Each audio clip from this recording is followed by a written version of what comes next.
Salam əziz müəllimlər. Bugünkü dərsimiz coğrafiya elminin informasiya mənbələri, vəzifələri və tədqiqat metodları olacaqdır ki, insanlar coğrafi bilikləri müxtəlif mənbələrdən əldə etmişlər. Aerokosmik şəkillər vasitəsilə, xəritə sxemlər vasitəsilə, çöl tədqiqatları, ekspedisiyalar vasitəsilə, sorğu kitablardır, dövrü mətbuatdır, internet axtarış sistemləridir, coğrafiya informasiya sistemləri vasitəsilə əldə etmişlər. Təbiət elmlərinin təbii hadisə və proseslərə yanaşması müxtəlif olub həmişə. Onların hər biri təbii hadisə və obyektlərin yalnız bir xüsusiyyətini öyrənibdir. Coğrafiya elmini bu elmlərdən fərqləndirən başlıca xüsusiyyət təbii hadisə və prosesləri kompleks şəkildə müəyyən məkan daxilində öyrənməsidir ki, coğrafiya elminin əsas vəzifələri bunlardır. Yeni obyektləri layihələşdirir, nə harada tikilməlidir, təsvir edir, harada nə yerləşir, necə yaşayır, necə inkişaf edir, izah edir, bu necə baş verir, idarə edir, nail olmaq üçün nələr etmək lazımdır, proqnoz verir, müəyyən vaxtdan sonra nə baş verəcəkdir. Coğrafiyanın özü iki yerə bölünür, fiziki və iqtisadi coğrafiya olaraq. Fiziki coğrafiya isə ənənəvi və yeni sahələrə bölünür.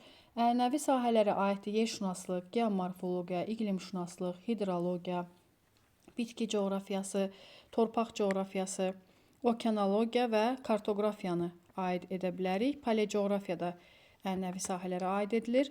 Yeni sahələr isə landşaftsşünaslıq və landşaft planlaşdırılması, riyazi coğrafiyadır, CIS, təbiəti mühafizə, ekoloji coğrafiya yeni sahələrə aid edilir. İqtisadi coğrafiyanın isə ənənəvi sahələri sənaye coğrafiyası, kənd təsərrüfatı coğrafiyası, nəqliyyat coğrafiyası, sosial coğrafiya, əhali coğrafiyası.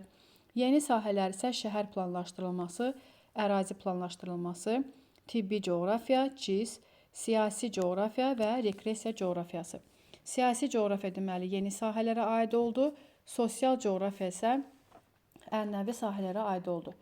Paleocoğrafiya elmi yer səthinin geoloji keçmişdəki təbiətini öyrənir. Geomorfologiya elmi yer səthinin relyefini öyrənir. Yerşünaslıq fiziki coğrafiyanın yerin ümumi fiziki coğrafi qanunauyğunluqlarını öyrənən bir elmdir. Siyasi coğrafiya ölkələrin yaranmasını, siyasi xəritənin formalaşmasını, sərhədlərin dəyişməsini öyrənən bir elmdir.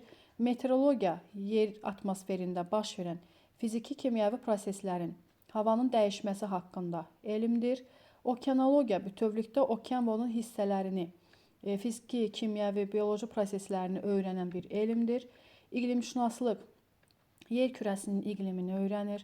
Hidrologiya quru sularını, onların digər yer təbəqələri ilə qarşılıqlı əlaqəsini öyrənir. Landşaftşünaslıq yer landşaftlarının quruluşunu və dəyişməsini öyrənən bir elmdir. Biocoğrafiya bitki, heyvan və mikroorqanizmlərin paylanmasının qanunauyğunluqlarını öyrənir. İqtisadi sosial coğrafiya cəmiyyətin iqtisadi həyatının ərazi təşkilini öyrənən bir elmdir. Toponimika isə coğrafi adları və onların mənşəyini öyrənən elmdir.